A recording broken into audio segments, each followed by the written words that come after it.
We need 3, 2, 1. 3, 2, 1. 2, Quickly. 2, 1, 2. Yeah. It's like that Ted Lasso episode where he goes, the new captain goes Richmond on 12 and then counts down from 12 very, very slowly. And that is how we slowly counted down to this, the 169th episode of the Belligerent Beavs Podcast. Oh, that's so nice. You only get to do it once every 100 episodes now. Hell yeah. Damn it.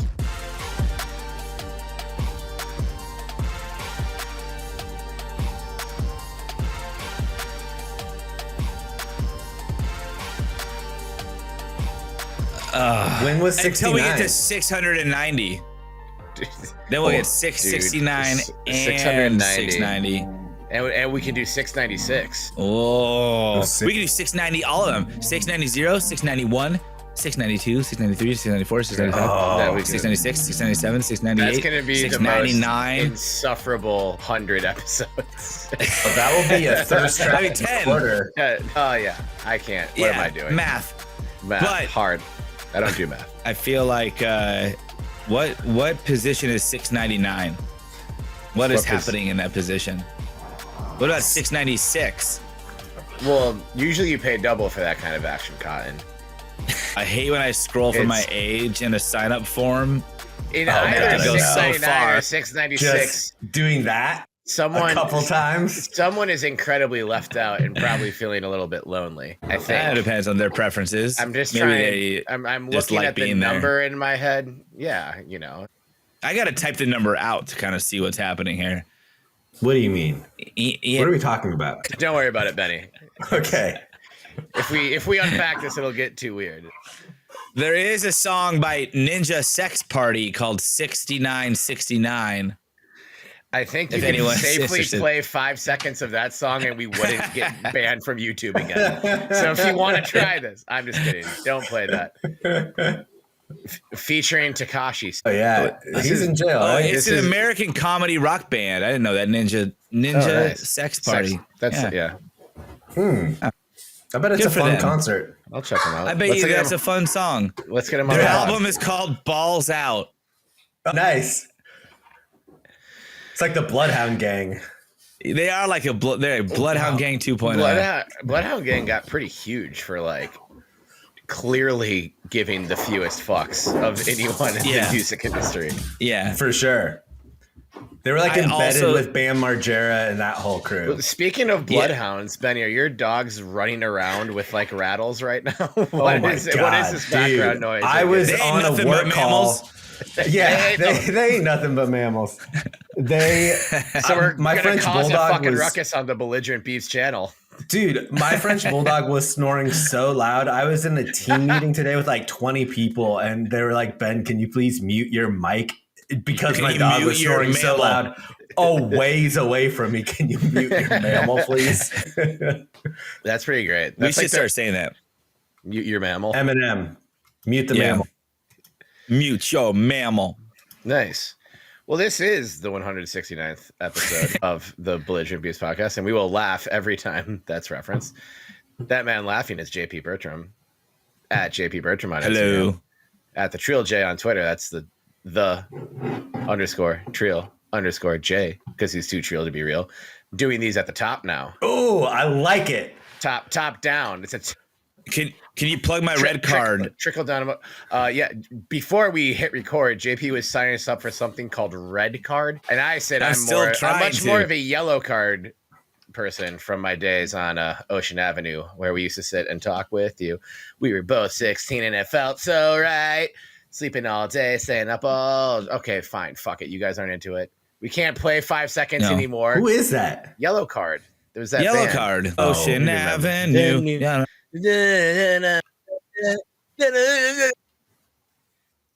Oh yeah, that song. Yeah. Maybe in Red Card we can pick music like old MySpace, and I can pick that Yellow Card song. That's the thing. Like MySpace really knocked it out of the park with the music on your profile and the top 8. I saw a great meme on Instagram of someone was like, I miss MySpace so much. Doing this manually is so much work, where he's just texting all of his friends daily what his top 8 is. And it's like, Sean gave me a ride, so he moved up to 3. He's like, Jake, you've been bumped out, and the responses are, dude, stop texting us. Oh man, I bet more friendships were ruined in through a top 8 on MySpace than. But I remember I had like 7 people I was actually friends with, and then like Adrian Peterson, because you just had them. You didn't have to be friends with people to like have them in your top 8. You could just like put their profile in it, I think. So maybe it was just kind of it was like trying to strike the balance of like, these are my friends, and like this one is for funny. I think MySpace, or you just didn't have an 8th friend. I didn't meet you guys immediately in college, and I feel like MySpace was already on its way out by the time any of us got to college. We were never in each other's top 8. We had that in one of our song recordings, talking about how MySpace was out, and it's all about Facebook. Bitch, that was bitch. You. Yeah, and it was me. That person saying "fuck MySpace," it's all about Facebook. Bitch is Benjamin Lawrence, Sebastian Wehage.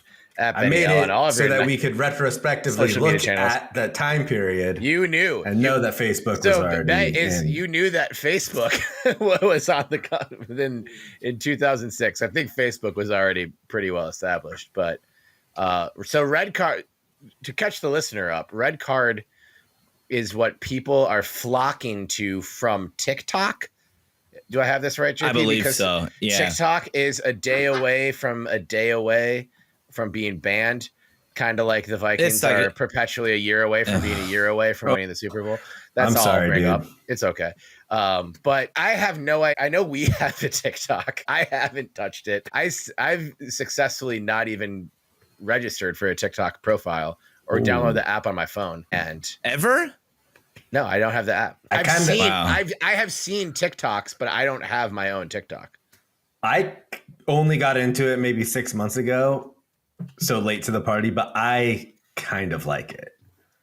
And I feel weird saying that. I don't hate it. But I was at the same point where I was like, yo, I'm done with all of this shit. I need to get my phone away from my face. But yeah, I don't understand why it's getting potentially banned, and Red Card is something you sign up for, and you have to start translating Mandarin instantly, which is always a good sign. Yeah, it's like when you go to a Chinese restaurant and the menu's not in English, you're like, okay, this is our handle will be in Mandarin. This is the authentic shit.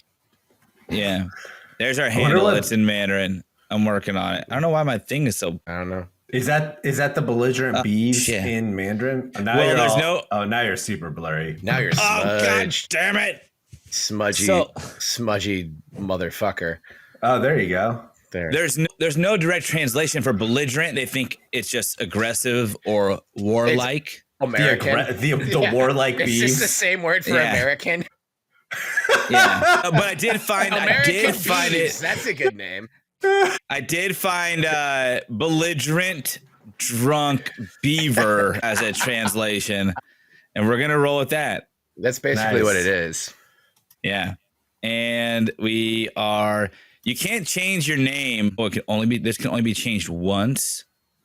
Ooh, I guess I'll do our ID as belligerent beefs. I don't want to be stuck in Mandarin as the Americans take over. Yeah, no one can find us. Why is every new social media alternative a color and then something? What do you mean? Blue sky, red card, red. Where's the love yellow for orange? Snow. That's it. Yellow snow. There will be a social media called Yellow Snow, but they'll spell it like without the W's for some dumb reason. And I'll only be sad that they aren't making new episodes of Silicon Valley to make fun of it. I still need to rewatch that. I've been in such a funk, and now I need to really do it. Having Pied Piper just them being like, these assholes this marketing firm is gonna come back with 2 lowercase p's in a fucking box, and that's all they do. And now every new social media is just a color and a thing. Like, oh yeah, blue sky. Here's yellow snow, no dubs. Right. No dubs. Right. This is how you navigate Orange the app. Creamsicle is going to be a social media app in like the next year. It's just going to be how to design Oregon State uniforms. Orange Creamsicle. Ooh. Oh, just please go. I want one. White, orange, white? White, orange, white. White script helmets, orange top, white pants. Yeah. White socks and white shoes. It ain't that hard. Nope. The creamsicle orange or our orange, our current orange? Our current orange. our current orange is kind of like a creamsicle orange. It's a little bit darker than creamsicle orange. Yeah. It'd be like something the orange tops that we've like, been wearing. The orange tops that we wore last year. Yeah. Yeah. I wouldn't call that creamsicle. Maybe I would. I don't know. That doesn't matter. Now I just want a creamsicle. Yeah.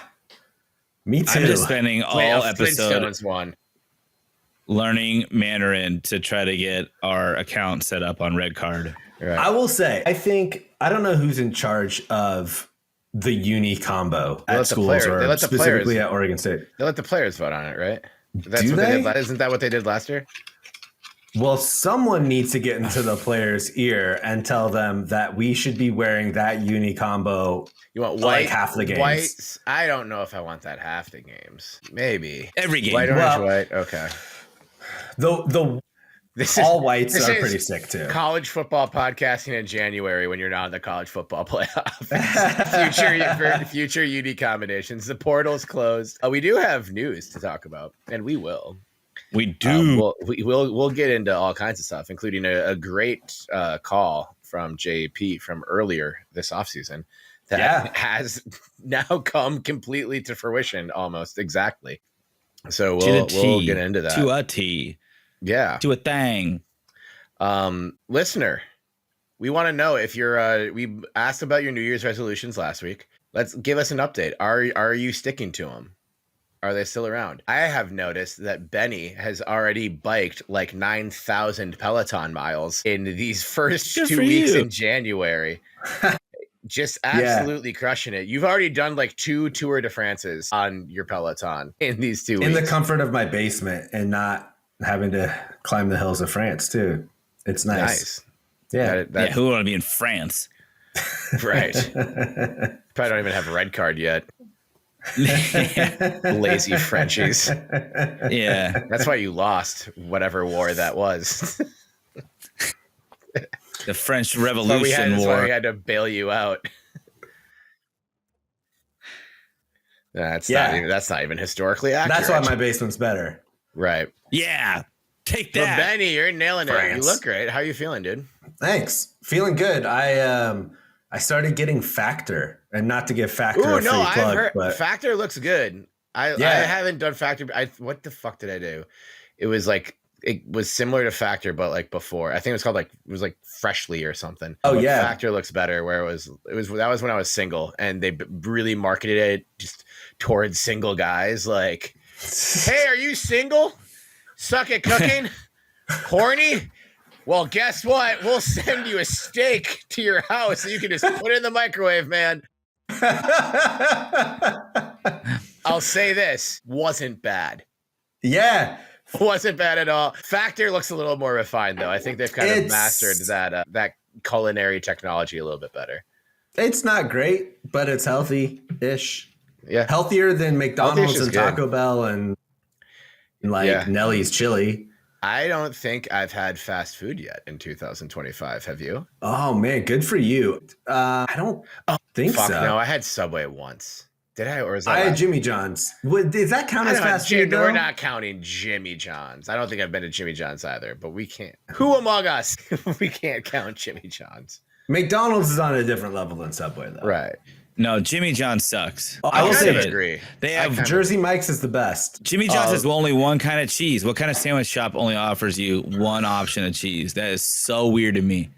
Yeah, that's kind of always been weird. Jimmy John's has like occasionally hit the spot, and it was great when I think Corvallis got its first Jimmy John's when we were like on our way out of college. Yeah, but like kind of the point of it was that bread was amazing, even though it wasn't. But you kind of thought it was better than Subway's, and there weren't a ton. Subway's bread stinks. There weren't a ton of like sandwich delivery places. I mean, like to the youngsters now are like DoorDash, Bite Squad, Postmates, like a lot of Pita Pit. You called the place directly.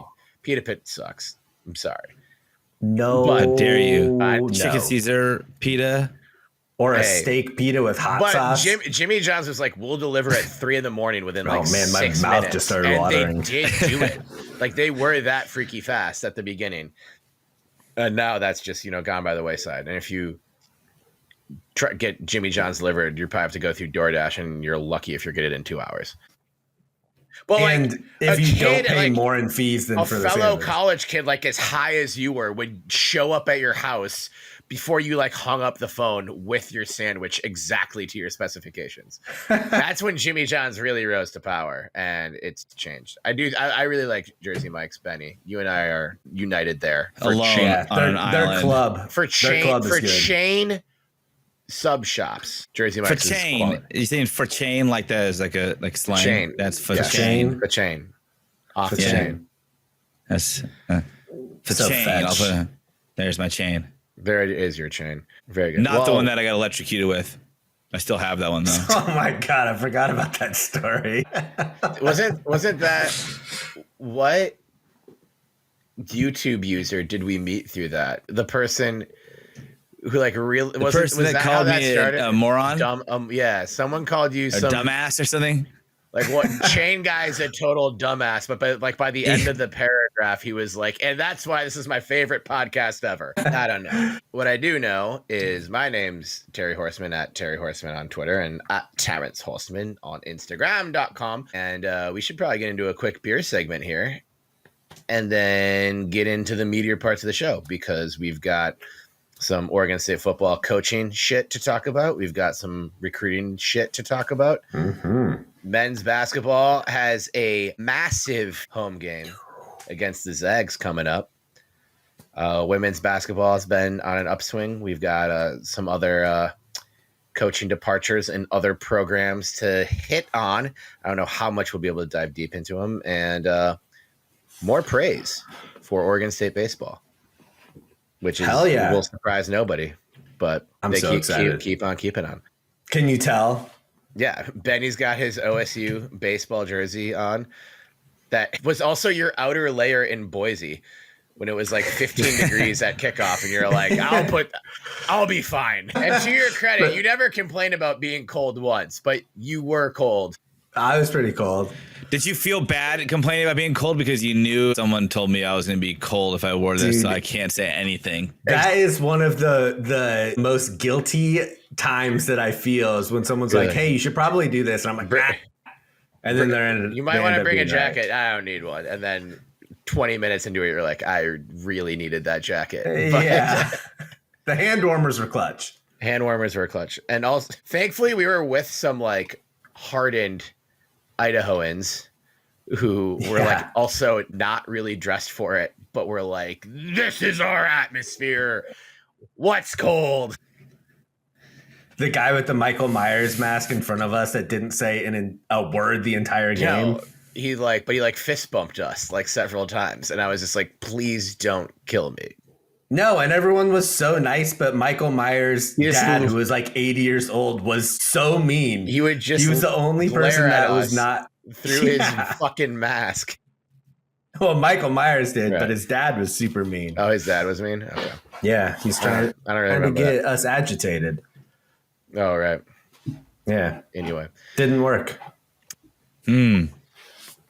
As far as vices or refreshments or anything such as Betty's podcasting with hand warmers, that's what makes his take so hot always. That's right. Ooh. Betty, do you have anything that I don't have anything today? You do not. Okay. JP, it looks like you have a bottle of something. Yeah, I have a backup one now. You have a backup one. Red Note Mandarin beer. Red Note just for kidding. Red Card. It's Elysian. That's all I got. Yeah. Well, I'm drinking a Bud Light in a Belligerent Beavs koozie. Oops. Nice. It is a Minnesota Wild canned Bud Light. Oh, that's kind of which is kind of green. Cool. But the green, that's why I have it covered with a Belligerent Beavs koozie. Nice. Smart move. I was going to say, I spent all football season looking for my koozies, and I could not find them anywhere. And then I found them in the most ridiculous spot. It was like in my sock drawer. That's what we had. Like I probably got home from a game. It was like, I'll remember these are here. Put them in my sock drawer to keep them safe. Koozies are the easiest thing to lose, and then they always turn up again. And then you always like forget, like that'll be the one thing you forget, like going to tailgate. So you buy more. That's the thing that Sam gives me the most shit about is like, we'll go to a Twins game together and I'll be like, oh, I forgot the koozies. So we buy 2 more at the Twins game because it's like super hot in the middle of the summer. We want to keep the beers cold, or it's like super cold and it's like towards the end of the season and we want to keep our hands warm. It's like, it's just a better experience. And then they just multiply. So I got to start moving some of them to the garage because they're overflowing out of the kitchen drawer that we keep them in. Nice. Anyway, good story. That's about it. Yeah, exactly. That's what the listeners came here for. So thank you for tuning in, and we'll catch you next week. Goodbye. Just kidding. All right. Well, toast to that. Toast to you, Benny, for still being on the up and up and cycling your ass off. Oh yeah, better than anyone else has. Good job. Did it seem like Peloton increased the resistance? It seemed like they increased the resistance. Like 50 doesn't feel like 50. So like it feels harder? Like 70. It feels way harder. Do you think maybe we're just getting older and you're I wasn't sure. It has now been like 3 years, so you're just, despite working out, you're just less strong because the passage of time is slowly killing you? I don't know. That might there be was an update, and I felt like it happened around the time of the update. So I've never trusted the metrics on mine, as you know, but I don't want to get into that rant. But yeah, I'm just like, I go a lot of times I'll even turn them off because I'm like, I don't trust what you're saying to me. You've stymied me too many times, Peloton. But yeah, no, I just maybe Benny, but also I currently feel out of shape despite having a nice 2-week streak of my own going right now. But oh, there you go. You don't look out of shape. You look good. Oh, thank you. Yeah, I don't feel like healthy. I look out of shape. When I've been doing cardio, I feel like I'm working harder, but same. That's what I'm saying. But I also didn't do shit for like the last 2 months of 2024. And then it's just like the holidays. So I know I'm burning holiday weight, but I gotta be hot as fuck for the big day in May.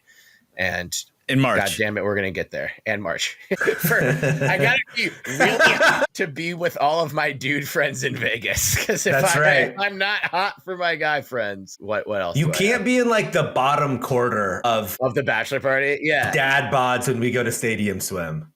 Right. I don't know if we're gonna go to Stadium Swim on this bachelor party. Yeah, it's so gonna be so expensive. Yeah. And as cool as it is, like it is a pool with a lot of TVs, and you can kind of do that at a lot of places in Las Vegas and not be super cold, shockingly, and smoke the magic marker without having to like sneak it. Right, you'll have a magic marker and in and out, and spend $2,000 less than you would have. We had individually gone to Stadium Swim. Anyways, we've got some not insignificant Beaver football news to talk about over the weekend. Kind of late in the season for coaching changes to be happening. Yeah. But Oregon State defensive coordinator Keith Heyward resigns from his position. There's not a ton that's public about the reasons why. He cited the nature of coaching and college coaching affecting, being able to spend time with family and for the things that are important. And he's going to take an opportunity to really center himself. So good luck to Keith. And if he ends up coaching again or not coaching again, that's an interesting tenure of a Beaver career for Keith Heyward as a player, as a coach, as a returning coach. I don't think anyone is super upset about this who watched us play defense this past year. And I'm not either, because, and JP predicted this, the ensuing result is Trent Bray has already announced that he's taking over play calling duties and essentially all defensive coordinator duties.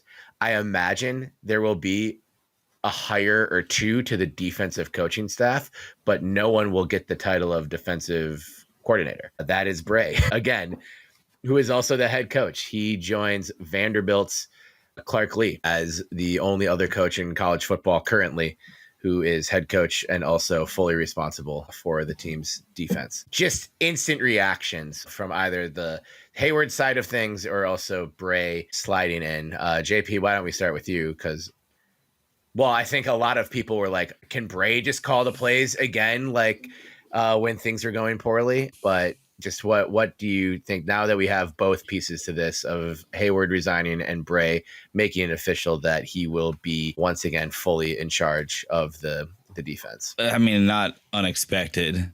I think it was clear. We talked about this after like week 5 or 6, whatever. Yeah. And we said that something's going to have to happen with the staff. Someone's going to take the fall for one, but also like there's a reason that the fall has to occur to begin with. Like that change was necessary. And in my eyes, at least, it felt like that on the defensive side, that was our biggest drop given all other things being equal year over year. And also the more surprising position group or side of the ball that we saw the biggest drop. I think obviously there was the injuries and everything else that came into play and may or may not have impacted the output on the field. But when we have a head coach who rose the ranks by creating defenses that would swarm offenses, were confident, prepared, and really just led the way in a smash mouth football persona. And then all of a sudden that disappeared as soon as that said person who helped to kind of push our defense there no longer was solely involved with just the defense. That was, to me, a big disconnect. And it also felt like the most immediate need that we could fix in-house. And I had called for it all pretty much at least 2/3 of the season that Bray should be more involved with the defense, that I think at some point he's going to take over the defense, that it makes sense that he does that. And so I'm excited for this move. I think it's a good move. I don't know what all went into the change with Heyward. Like some of it's him saying that he wants to kind of focus on himself, spend time with family. Other speculation, of course, and it's just speculation, is that there was kind of a favor done to him by letting him resign versus being let go. I don't know either way how this goes, but I think it's great for Bray as a head coach one way or the other. Either he was able to cut ties when he saw something wasn't working, even with somebody he was buddy, chummed up with, or he saw an opportunity to be like, I'm the best person to do this. We need to make a move. Or if a move ends up happening, I'm going to be the one to take it over.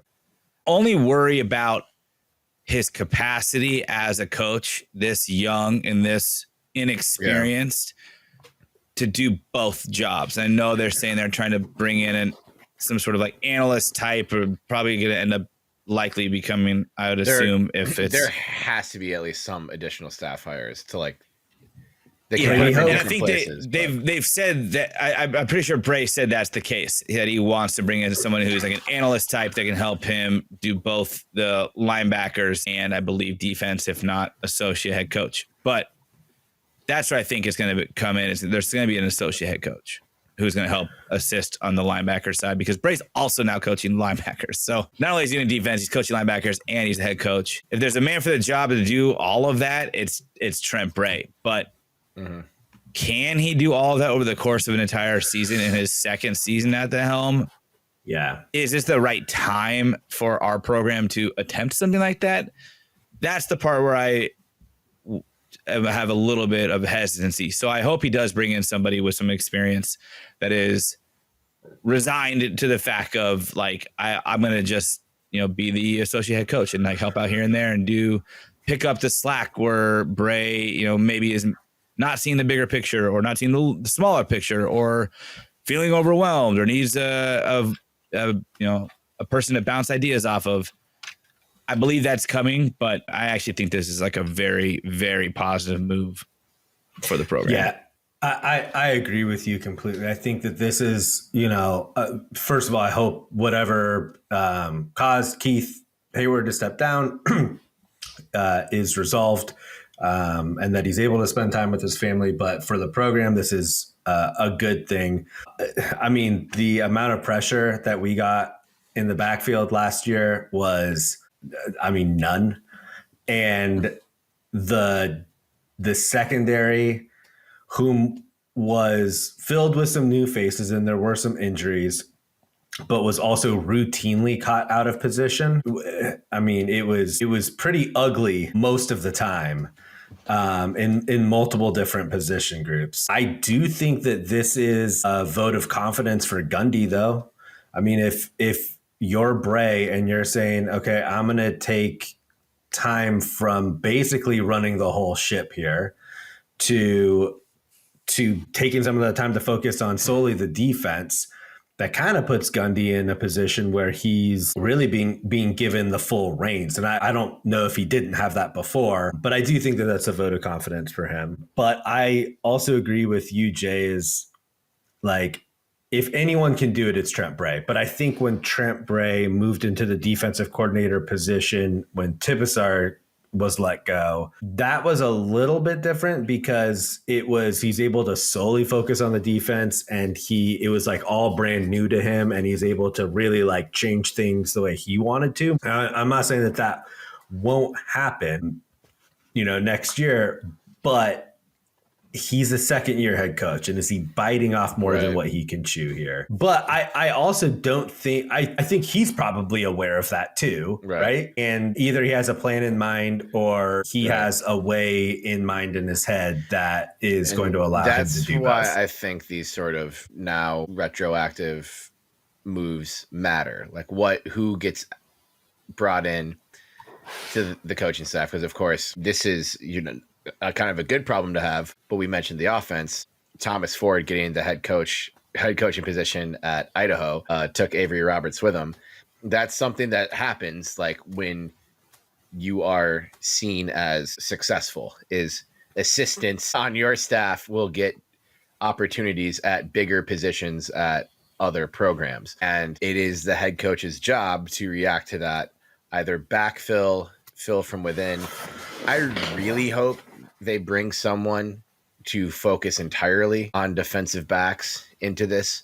I know there's not a ton of evidence that Heyward did a great job with that part of the defense last year, but he has in the past, and being a defensive back himself, I really hope they bring in just a straight up defensive backs coach, because I think, losing Blue Adams, losing Anthony Perkins, and with the injuries on top of that was really felt. So I think the way the staff gets filled out, even in kind of these smaller positions that most fans probably don't think about on a day-to-day basis, is going to be huge. But what about a guy who's got head coaching and defensive back coaching and playing experience, and when you got you bring in like a Riley to be a soundboard?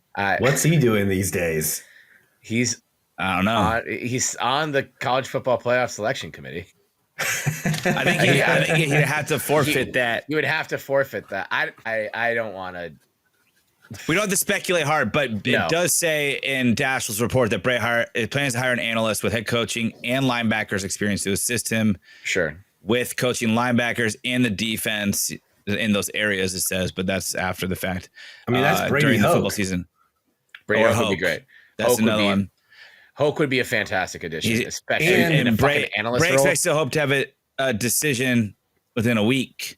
But I do like this quote. I wanted to say this because this is off of the back of what you said, Benny, that Bray essentially is admitting this isn't going to be a forever situation for me running the defense. And he says, like, I just wanted to get back in and get it right and get this system, the culture, and everything established, which is interesting that they played an entire season and Bray didn't feel like his culture on a defense that he used to run was able to be established by the new defensive coordinator. Like, nothing against Keith, but like, I just think that was a very interesting choice of words. But then he did say, then down the road, probably handing it back over. But as of right now, I've got to get it back on track. I think that's a good thing, though, right? Because I think as a first-year head coach, especially coming from a defensive coordinator position, the natural instinct would be to sort of micromanage your defensive coordinator that you bring in. And I think he's in one way or another admitting, like, I gave the reins to Keith and I let him run that ship until that ship sunk. And, I think that is appealing if you're looking at a defensive, like if you're somebody who's gunning for a defensive coordinator position at a school like Oregon State. I think that makes that position more appealing. How interesting is this, though? And now I'm reading further real quick. So they're actually moving Coach Coop from inside linebackers secondary, joining Rod Chance as the Coach Rod is the defensive backs coaches. So he'll be Bray and the analyst he plans to hire will coach the inside linebackers. Okay. But then what?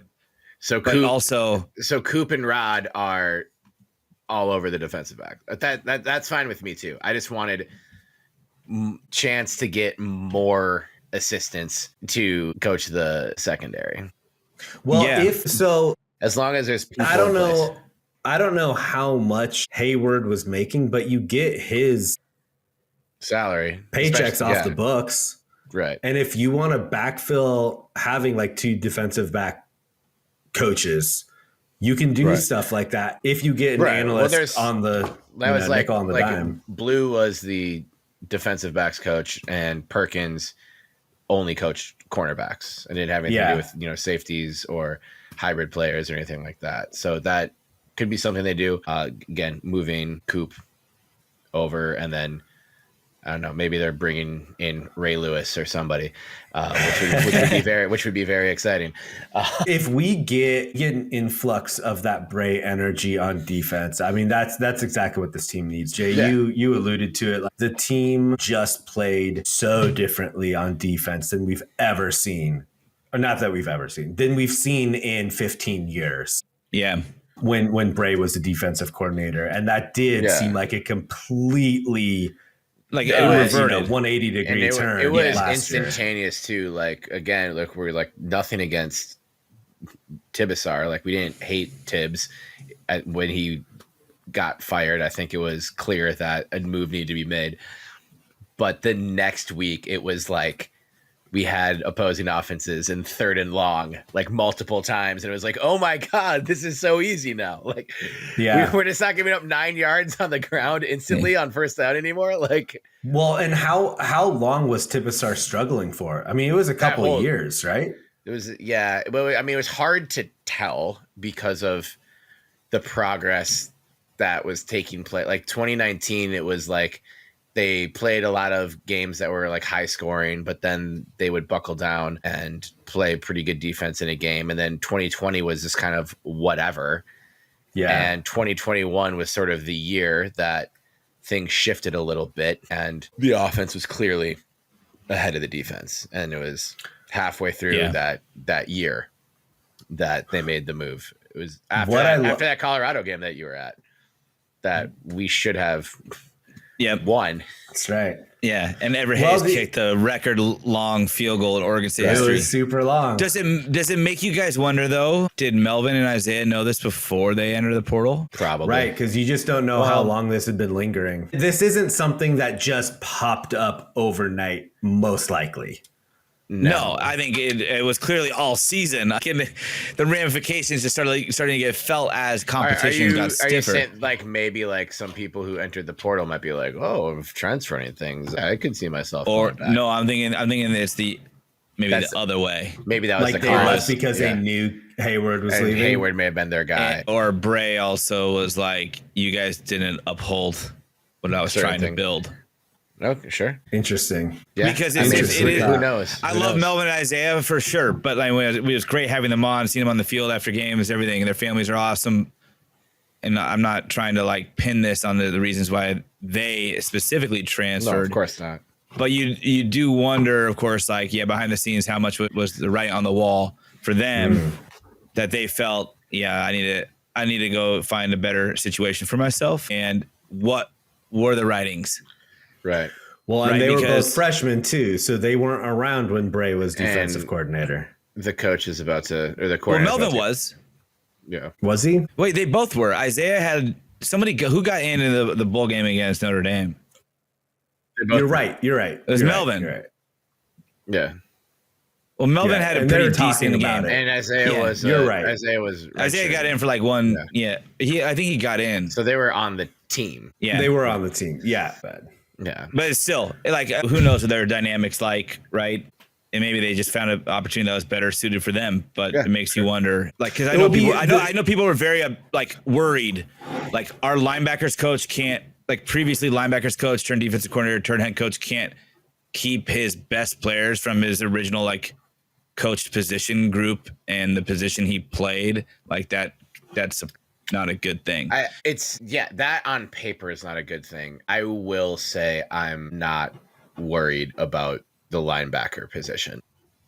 I think Isaiah and Melvin were going to do things as a duo in most situations anyways. Meaning, I think if one of them decided that they're going to leave, it was likely that the other one was going to leave. They seem pretty... But they went to different schools. Close to the hip with each other. Yeah. Huh? They went across the country from each other. They're pretty...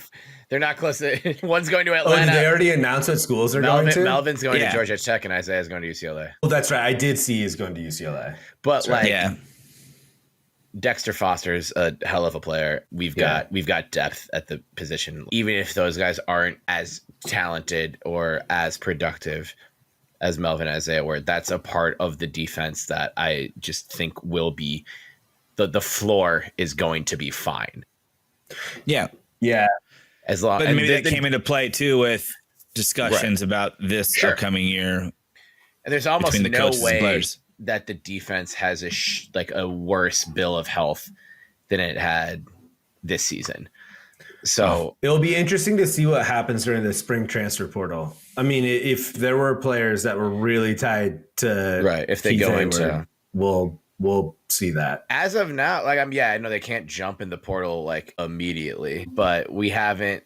None of the high school players who Heyward was involved with. We're recording this on Tuesday night, January 14th. And Heyward has a history of being a good recruiter, at every program he's been at. It's the reason why there was excitement about Heyward coming back, and he's done some great work for Oregon State in the past. So we'll pay attention to that. But as of right now, there's no reports that any of, I know Zevin Walker is one who he was, JP, you mentioned in our group chat, who he was directly tied to. He's already enrolled. That doesn't mean he can't leave and go somewhere else, but we haven't seen any reports of high school commits who maybe were drawn to Oregon State because of Coach Heyward announcing that they're going to look elsewhere. But that could change. It could change. And there aren't many tied to him directly from a recruitment perspective. There's not. Yeah.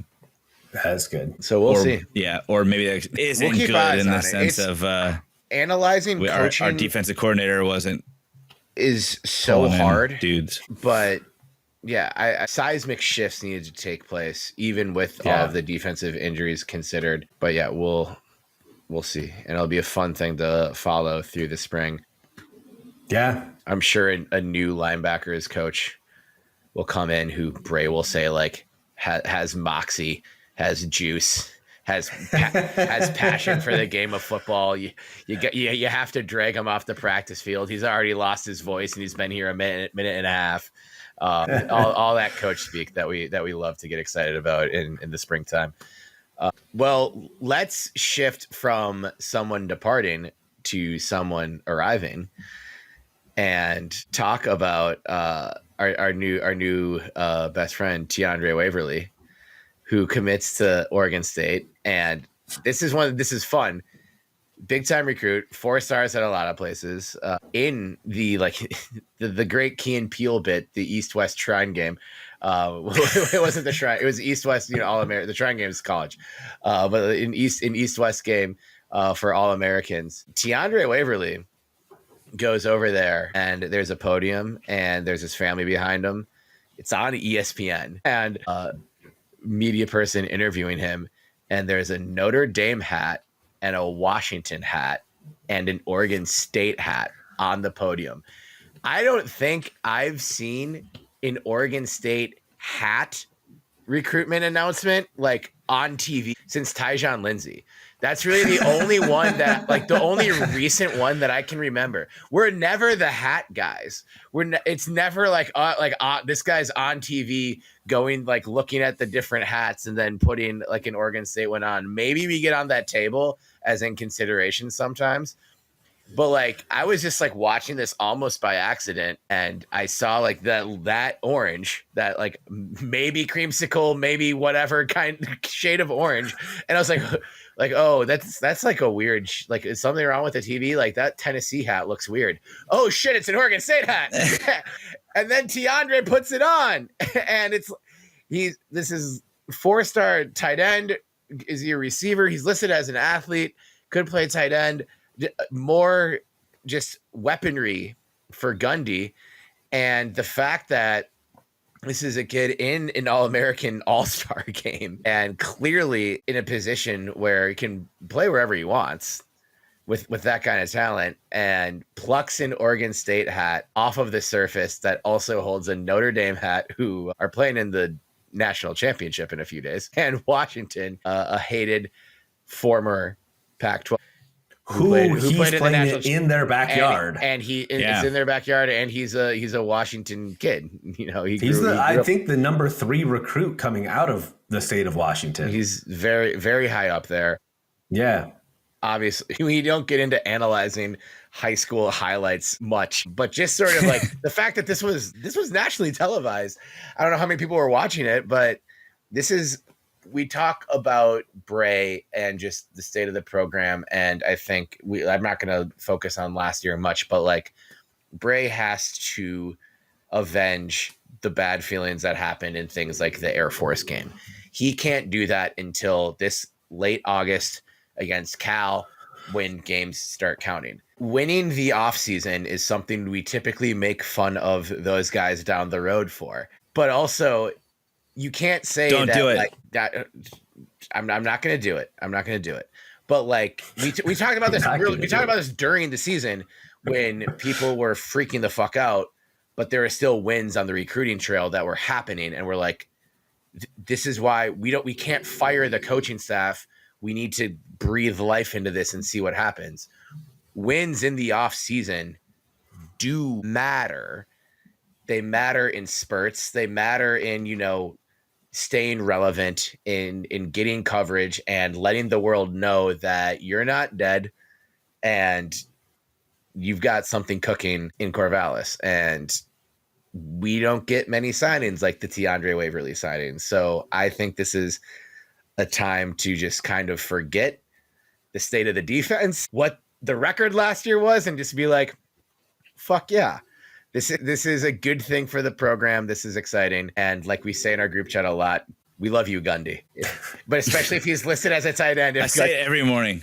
If Gundy can't find a way to use the fucking tight ends, this is 3 big tight end acquisitions. I know his position might actually change because it's there's some flexibility there. But we have really welcome 3 tight ends that came out of high school as 4-star recruits. You have to get them involved. Right. So yeah. What other positions are you seeing that they might transfer him to? Like wide receiver? Wide receiver, yeah. He can be a big wide receiver. And we haven't had many. Who's like Damola Adenije? How many times have we just had like a big wide out? We haven't had that many in. Yeah. I would love just a big guy wide out situation. Like a Megatron? I would ideally Megatron. Like actually, yeah, like Calvin Johnson. You retired early, man. Come on back. Get your masters or something. It's a huge get though. I mean, like, I don't know if there's more money in the collective, or if Bray and particularly Gundy is recruiting well. The weird thing about all of this is that would you guys agree that this last month, our tight end recruiting was probably the best recruiting that we've ever had in 1 month for one single position group? Yeah, I don't think there's any argument there. And our tight end coach just left. Right. That's so strange to me. Again, so I don't know if it was Gundy. I said it last week. Well, I mean, I think there's a culture play. There is the coaching play. There's an NIL play. Yeah, I agree. Again, commendable work, I think, by Damn Nation. And you'll see regular updates on social media. There's a bunch today and yesterday, just announcements of Oregon State athletes who have, joined Damn Nation as a part of the collective. They're putting to work. The funds, either they're putting them where they can best be utilized and being smart financial analysts, or there's a big donor who's come through quietly through the collective. And again, you don't have to report anything that is donated to the collective. It's not I believe, a not-for-profit, and it is not a public institution. So you don't have to announce that a large donation has been made. Anything. Yeah. It was either way. It's actually me. I finally did my New Year's resolution. I am now richer than Jensen Wong and donating all of my self-worth over to Damnation. Right. But like, there's been a flurry of activity. There's been almost, look, I'll say this hypothetically, but it's almost a good thing, even if we are so out of pocket on this and have nothing left, because showing this kind of activity is really good for perception. It's good for the athletes that are considering Oregon State. It's good for our competitors in the other universities that are within our conference to see shit. They're putting in real work. How are they doing this? We need to catch up. It elevates everything, even if it's for a small sprint. That kind of perception like lingers forever. So I think it was a smart play, a right play, and I think it's working out great. But I also think there might be kind of more to the story as to where they got, like, all right, we can do this now. Let's kind of execute our plan. Yeah. But this doesn't feel like the plan was just like get a donor in and give the money to the best players. It feels really like when we have the money to make noise in more ways than one and maybe more ways than three, right? If you're really quantifying it, then we go forward with this plan. And it does feel like that's where the stage is right now. So yeah, bringing in guys like Waverly, bringing in guys like Williams. Yes, probably our best stretch of recruiting out of position group in a small window like that. However, it feels very intentional. Yeah. And I don't know if 24 is an appropriate number for a tight end, but I propose that Jackson Bowers gets the number 24. Why? Okay. I accept. Because Jack Bauer. Yeah.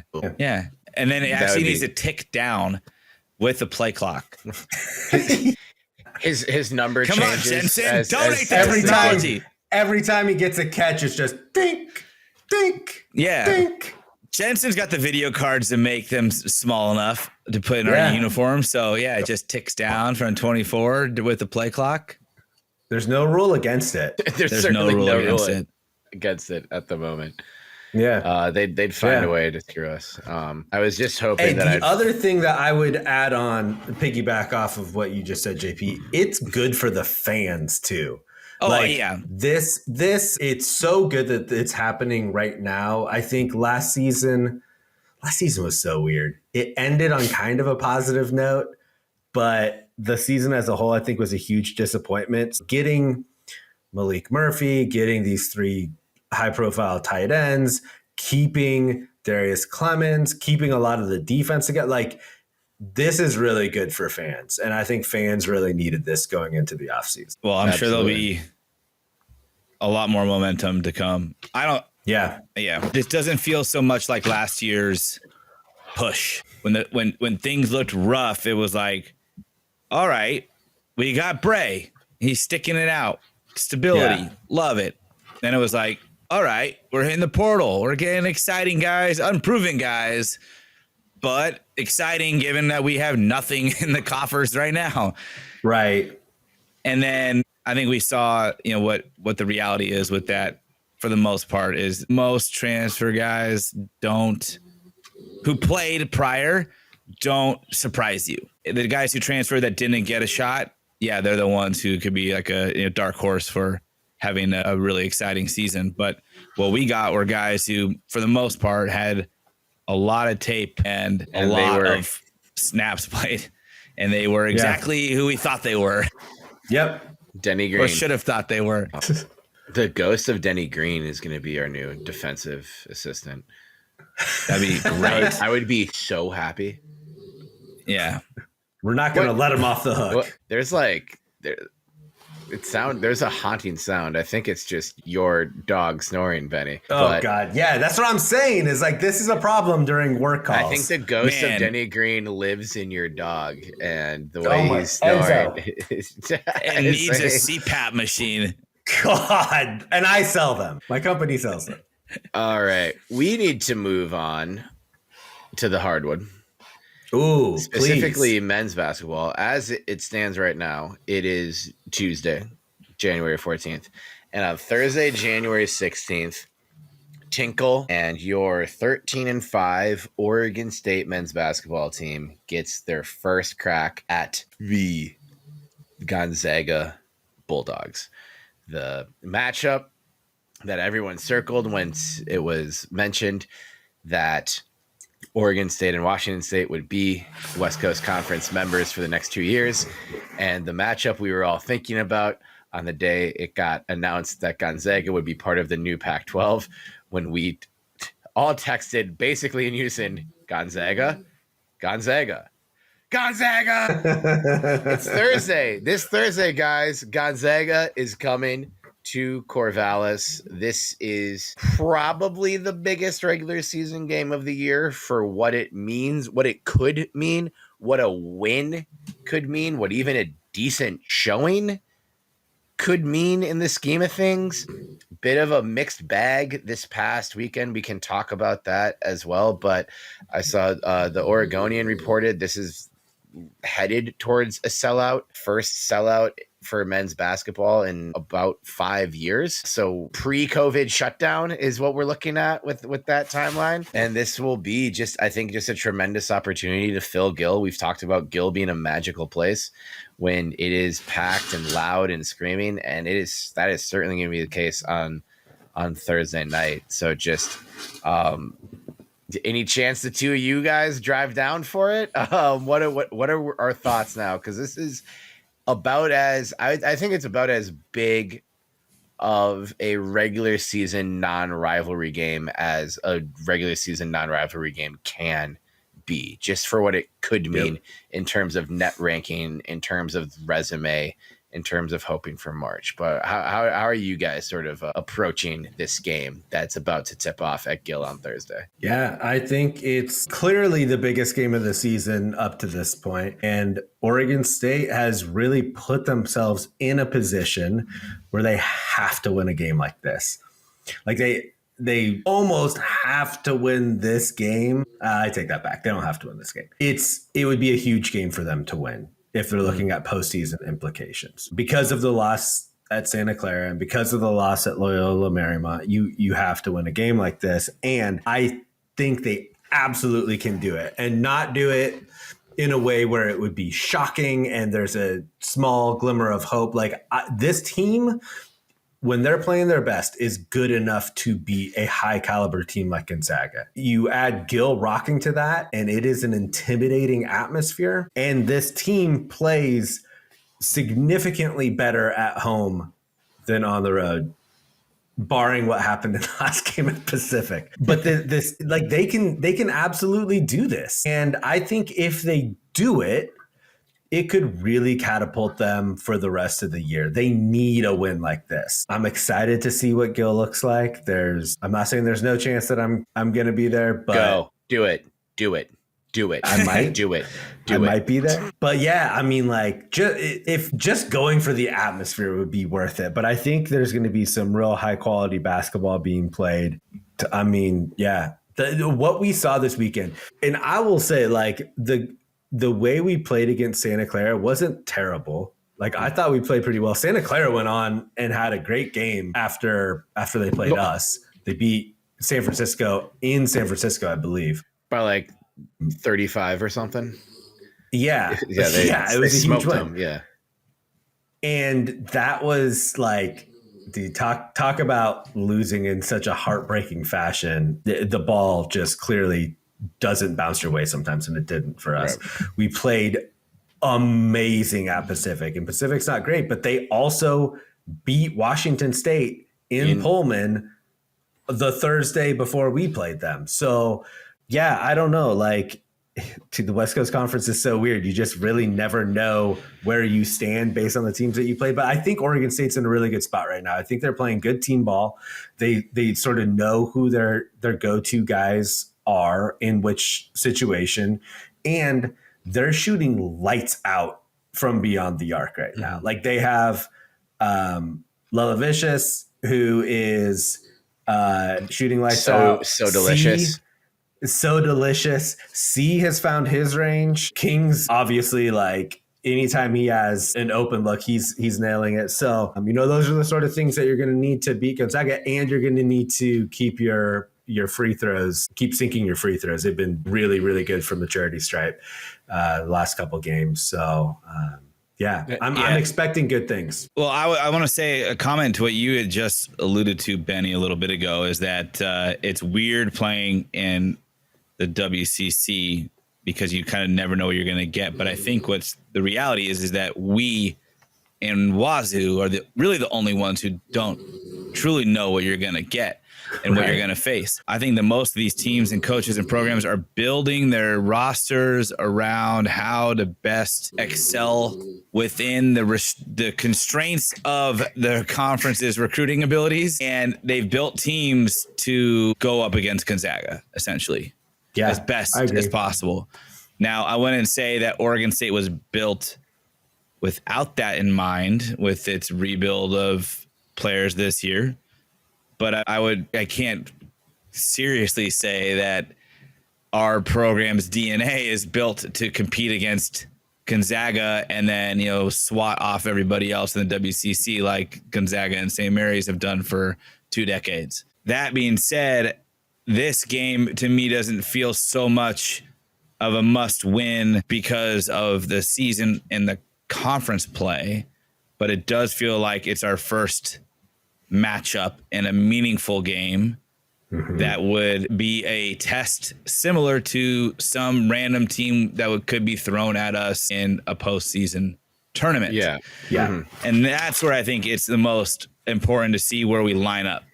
Right. Gonzaga is always a weird team to face. Like if we line up well with this, not only even if we don't line up well, even if we line up well and we don't win, we have another shot at it.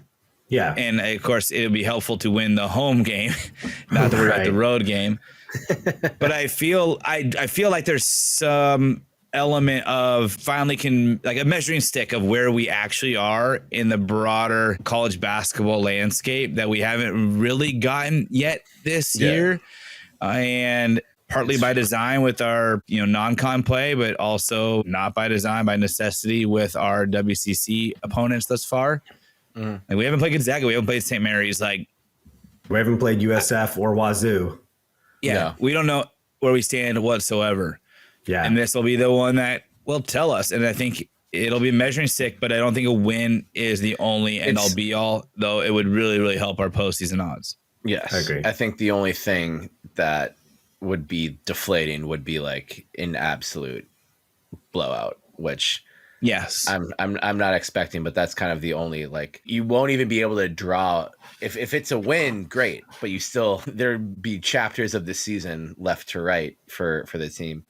You guys both mentioned some really insightful things about the West Coast Conference, and I just want to talk about Santa Clara very quickly because I know a lot of people are pissed about it, and I probably agree that maybe we should have played the foul game a little bit more. But Santa Clara, that's a pretty good program over there. And you may recognize their coach, Herb Sendek, from his days at Arizona State, where he was a Pac-12 Coach of the Year. He settled into a different, role, and a nice role at Santa Clara. He's been there a while. That's a head coach with more than 500 career D1 wins. He's from the Rick Pitino coaching tree, was at Kentucky, was on the bench for Kentucky in that famous Kentucky Duke Christian Laettner game. Like, that's who's coaching Santa Clara. This isn't just some like slapdick fucking program that's, like, oh, like these guys were in the Pac-12, like let's give them a run for their, like, no, this is like, I know it's college basketball and there's 9,000 teams. Santa Clara has been a good outfit. In 9 years with Santa Clara, Sendek's had a winning record in 8. So that's a winning culture and a winning program. And we won in we lost in very frustrating fashion, very heartbreaking fashion.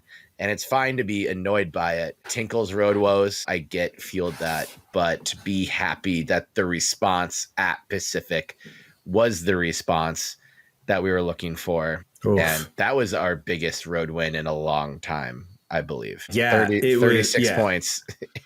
36 points on the road against anyone is good. And I know Pacific's had very much a roller coaster season themselves, but Benny, you did mention that they won on the Palouse, which is always difficult to do. I think it looks like this game will be a sellout.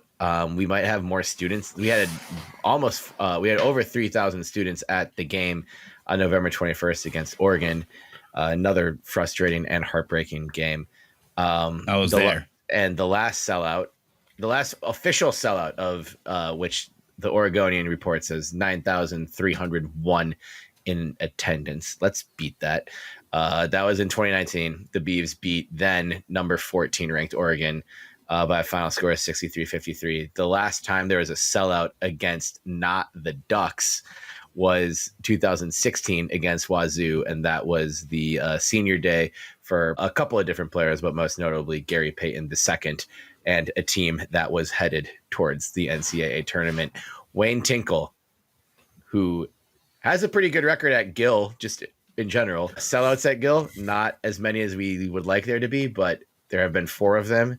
4 Oregon State wins. We fill Gill, we win. That is the formula. We fill Gill and we win. It couldn't be more clearer than this, guys. Just get to the fucking Gill game. Gill is a fortress. And look, like Gonzaga, I think, opened the year at number 3 in the country in most of the polls. They're number 16 right now. And I'm telling you, like, this team is vulnerable. They are. They're good, but they're vulnerable. They're good. They beat Pepperdine, who, for all intents and purposes, is a lower tier West Coast Conference team. They beat them by 7, right? They were down to Wazoo at halftime in Spokane, and they beat University of San Diego. I mean, they did beat them by double digits. It was 13, but we blew them out, and they lost, or they beat them by 13 at home. Like, they're not blowing teams out of the water in the West Coast Conference like we've seen in years past. They did beat our friend Aaron Balaka's Indiana Hoosiers 89-73, though, and I bring that up mostly just to give a shout out to Aaron. Sorry about that. What's up, Aaron? But worth noting also, besides like how long it's been since they've been to Gill and how they're performing lack thereof this season for Gonzaga, they are on an 11-game road winning streak. Yes, they are. Wait, no, they're not. They lost at UCLA. Oh, in conference play? True road wins. They didn't play at UCLA. Oh, they played at the Clippers, the new arena. Oh, that was at Intuit. Okay. Intuit, yeah. Yeah. So 11 straight true road wins, second longest active streak in the nation behind St. Mary's. Oh, no shit. As far as I'm looking now, they have 1, 2, 3, 4 road games before they come to Corvallis. So we could be knocking off 2 road win streaks against the top foes of the WCC. I really, really like our chances on Thursday. I think Gonzaga has been flirting with disaster. They've been playing with their food too much. And I think with Oregon State's defense, so Gonzaga, I haven't watched a whole lot of their games, but their point guard seems to find the open guy anytime there's an open guy. He's a real good floor general, they might say. But I think that opens up an opportunity for us, right? Like if there's one thing that's improved more than anything, it's our defense. The Beavers team. It's the defense, and it's the swarming nature of the defense. Yeah. And I think if we can disrupt that and have that lead to transition points, like that is the secret recipe, I think. Because we're not going to out-rebound them, I don't think. They got some big guys down low. Could. I mean, when you have Michael retire, there's always a chance you out-rebound somebody. But right. I wouldn't necessarily count on that. I wouldn't count on I think the game's going to be won there's a chance on the perimeter. Yeah. Yeah. Well, on the perimeter from shooting, this is what will be tricky. Gonzaga's 22nd in the country in 3-point percentage defense. Interesting. They hold opponents to 28% from behind the arc. It's a tricky matchup for us, but it's tricky. Not impossible. Oh, though, hold on. If you take our season average on 3-point attempts a game and makes per game, essentially, we're making 8 threes a game on 21 attempts. So 21 attempts, and if they hold us to 28 and a half, that's still 6 threes that we could presumably make, which that leads to our interior play likely needing to be picked up mostly so we can get either to the foul line or get some easier buckets by the rim, because we need to make up those 6 points. Yeah. If Fall we're trying to score. He's been exceptional at the line lately. Yeah, and his footwork's been great too, because that gets him in position either to get fouled or get an easy look. Dude, it looks like he travels every time, but he doesn't. But the way that he just fakes everyone out. He's sailing away. He it's just smooth. It's like his feet are going like this, and you're like, yeah, he's parkouring away. Oh man, I'm excited. It'll be on CBS Sports too. It's a nationally televised game. Like, you don't have to have the ESPN Plus app to get it. I mean, it would be great if it was just on CBS, but if you get CBS, you get CBS Sports most likely, and you can find that channel, and it'll be 10 p.m. tip off here in the Midwest, but I'll be ready. Who cares? I'm going to give you the opposite of advice that Terry gave me for the Boise State game, and that is bring tank tops to the game, because Gill packed is a sauna. Gill packed, it is a sauna.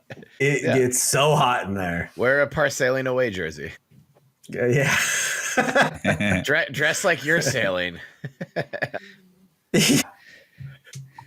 Yeah, Beaver captain hats. Come on, Otis. Yeah, Mike, great segue. The Beaver cap. Let's talk about these Beaver sailor hats, captain hats. Well, the social media. I want one. We talked the about summary. It. Yes. Yeah. Cliff notes, but also all notes. I want one. I want one. Make a Beaver captain's hat. Like you posted Oregon State social media on the day that both men's basketball and women's basketball beat artificial the Portland intelligence. So I guess they're pilot hats. They're not really sailor hats. They're pilot hats. Pilot of boats. Pilot of boats, yeah. Okay. The Portland pilots aren't airplane pilots. That's why they have a little boat steerer. Yeah, unless any airplane you've been on has an anchor. Or has like I haven't a seen the logo giant steering wheel. The only Portland Pilots logo I ever see is just a purple P. No, it's like a big circle with an anchor in it. It's the boat steering wheel with all the little handles and then an anchor at the bottom. Yeah. Okay. But yes, the stylized P is also. I see the stylized P more often than they need to go back to the original logo. The stylized P is just bland. It kind of looks like two lowercase P's in a fucking box. The Portland Pilots should just have the exact same record as Pied Piper did in season 1 of Silicon Valley. It's the same. It's the same initials.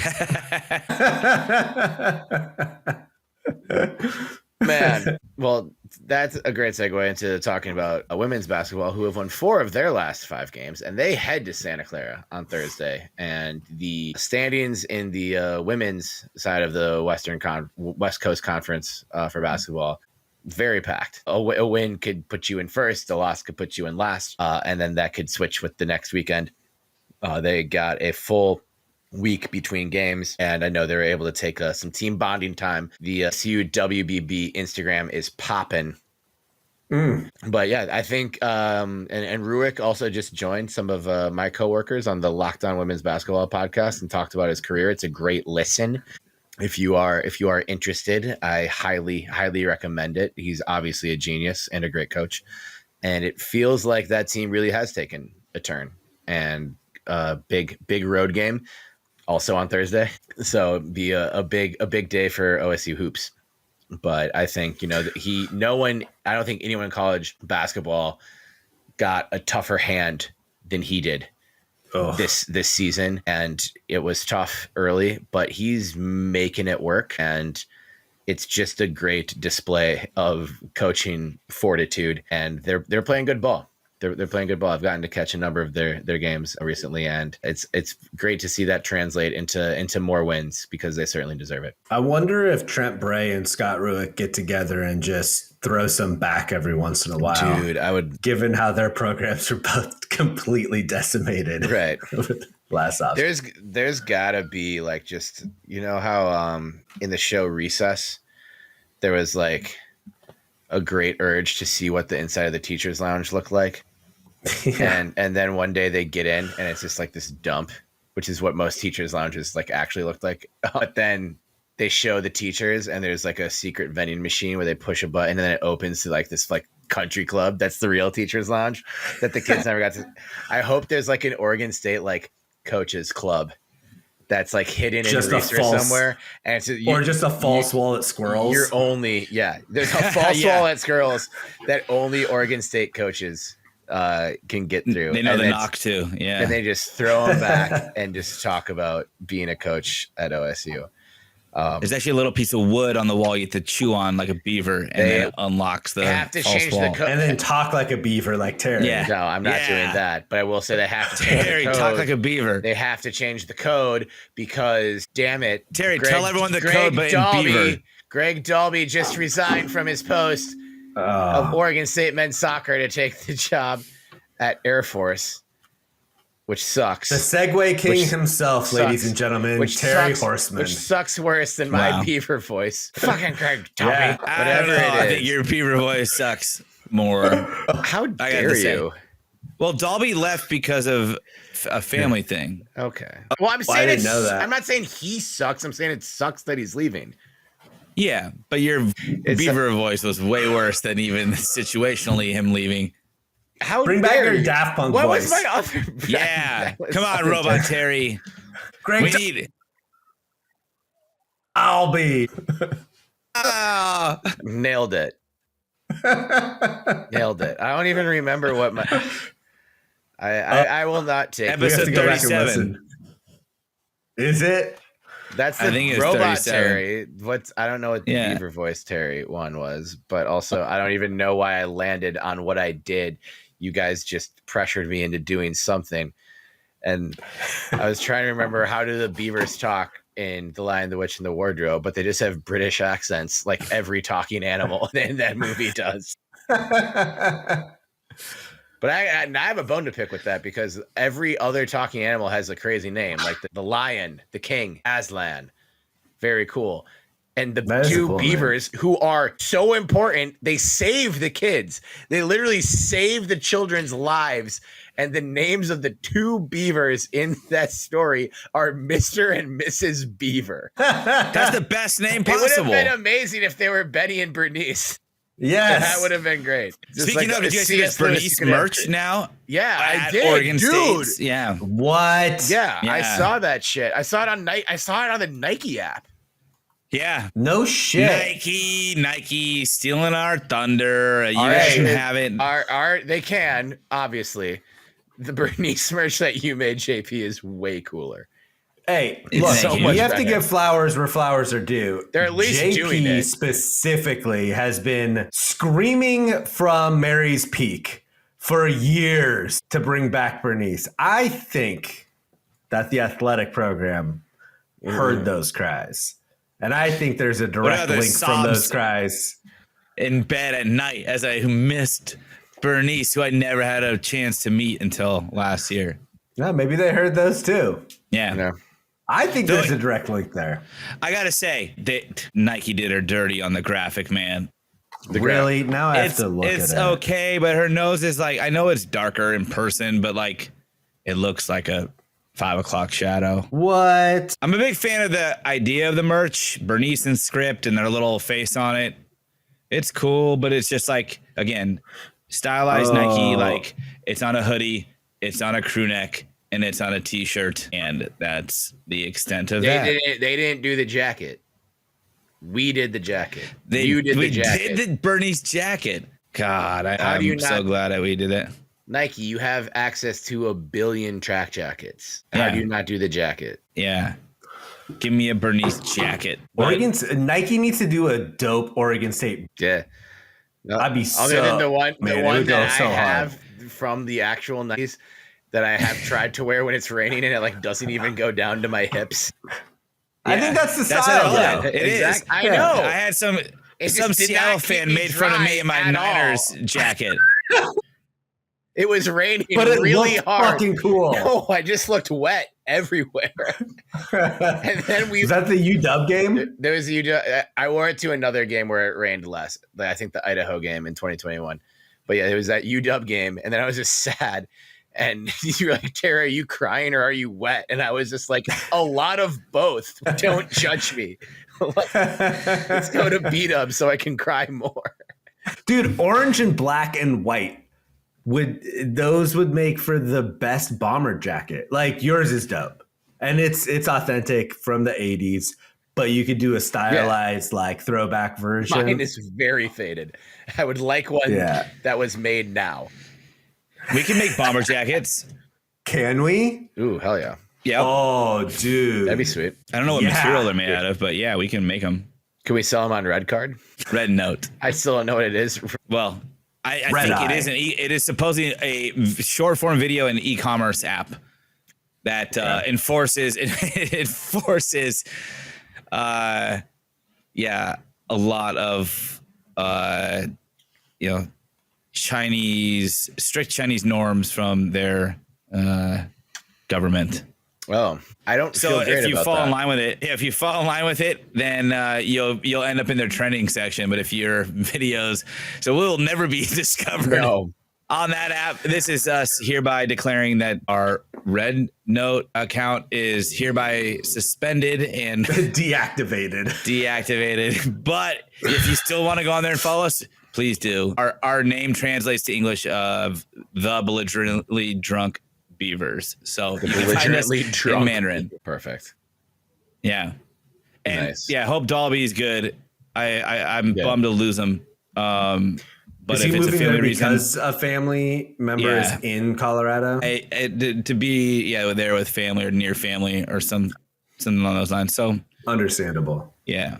Again, this isn't the first transition from this program, losing a very valuable head coach, and it did all right. I don't have any concerns, to be honest, that the momentum that the program and the brand name itself has built. And so I'm just excited to see who comes in and as long as takes the program to even the next level. Yeah. I was going to say Oregon is a breeding ground for good soccer. Yeah. And I think Oregon State's made enough of a name for themselves that it has become an attractive job. So it will be interesting to see who they can get to fill that spot. Yeah. How about us? Hire us. Yeah. Score. Yeah. No, towards the other net. That goal. Kick it again. Run. Run. Yeah. There's 11 of you. This is just how they said there's going to do there's going to be a new season of Ted Lasso, but it's going to be a different story. That's at least the word right now. It's podcast hosts become soccer coaches. Yep. Teaser. We might not be great, but damn it, we're going to have the sickest merch you'll ever see for a soccer team. We'll have some pretty sick merch. Yeah. And good chance. Grills for every player. And orange and black grills. And then black opals. Yeah. Every player breaks his jaw in the first 15 minutes of going up for a header. Oh, man. Could you imagine biting your lip with a grill mouthful of black opals? JP's it's like rounded out. Yeah. It's rounded. No, metal. It's a mouth guard that doubles as a grill. Yeah, that's how you got to design it. But that's what a grill is. That's just what a grill is. They don't look rounded. They look really sharp. That's just on the front. Those are just the fangs. Yeah. The fang ones. Yeah. Only the goalkeeper will be allowed those. So don't get too close. Stay away. Run! Run! This has just been Funky Paul Molina just texted me. What the awesome part of the show? What the fuck is Sun Country Airlines looking at booking your wedding weekend? Have you ever flown with them? No, Paul. We're a Delta hub, you cheap bitch. Dude, Sun Country looks like it was designed by a Syracuse fan. Sun Country I've never flown Sun Country, but I have been aware of Sun Country for. I've flown it once. Sorry, and it was friend of the pod, Funky Paul Molina. We don't text directly very often. We're on a couple different group chats, but so that was just weird. Sorry for interrupting the last minute of the show, guys. Well, it's okay. We can't plug our Red Note account anymore, so we can take it up with talking about Funky Paul Molina. Can't plug our Red Note. TikTok also likely to spy. Is dead. Orange Creamsicle is the new social media app. We've already bought the domain name. So without any vowels. This is exactly. I can't have vowels or W's for whatever reason. How am I supposed to do orange?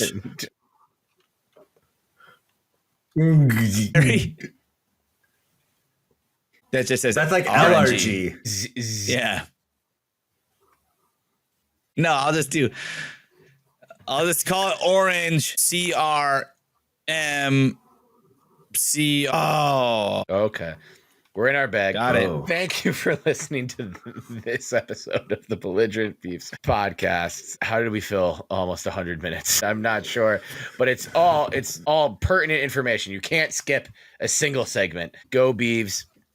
Get Phil Gill. Phil fucking Gill. Phil Gill. Get to Gill. For the love of God. For the love of Gill. Go Beavs. For goodness sakes. Beat Gonzaga. We're going to do it. I have a good feeling about this game. Me too. I have a feeling. I feel good. I feel happy. I feel centered. I feel ready. And if you are not in the area, CBS Sports, 8 p.m. Pacific time. Let's make it a big deal. Oh, it's an 8 p.m. tip-off. 8 p.m. So you got more time, Benny. Oh, you can get down there without getting stuck in traffic. Could. Well, you'll get stuck in traffic at some point. If you left at 1 a.m, you get stuck in traffic because that's just I-5. That's just I-5, baby. I-5 in 2025. Sense. Oh, I've been Terry Horseman, joined as I always am by JP Bertram and Benjamin Lawrence Sebastian Wehage. I did the social reads at the top, so I'm not going to do them again here. But thank you for listening to the show. Follow us, for gosh darn sake, at Belligerent Beavs on Twitter, at Belligerent Beavs everywhere else, which includes every color-coded social media app that exists now that I can't keep up with. Follow us, like, and subscribe. Put us in your top 8 in MySpace. If that function really is dead, then text all of your friends that we are in your top 8 and let them know. Every morning. Every single morning. At 8 a.m. And set up an Apple shortcut to do that. I set up an Apple shortcut to do it, and also include a link to belligerentbeavs.com, belligerentbeavs.com/merch, where new bomber jackets are due in soon. Oh, I can't wait. Apparently, just to satiate Benny's appetite. They're coming. Thank you. Hell yeah. Go Beavs. Chop them. We're going to win on Thursday. And we're going to keep on winning forever. Because we've got each other. And no matter what they do, no matter what they say, no matter what they take away, you cannot spell chop 'em without hope. So chop 'em. Chop 'em. Chop 'em. And together we tinkle. Go Beavs, baby. And apologies if you heard the snoring dog in the background, y'all.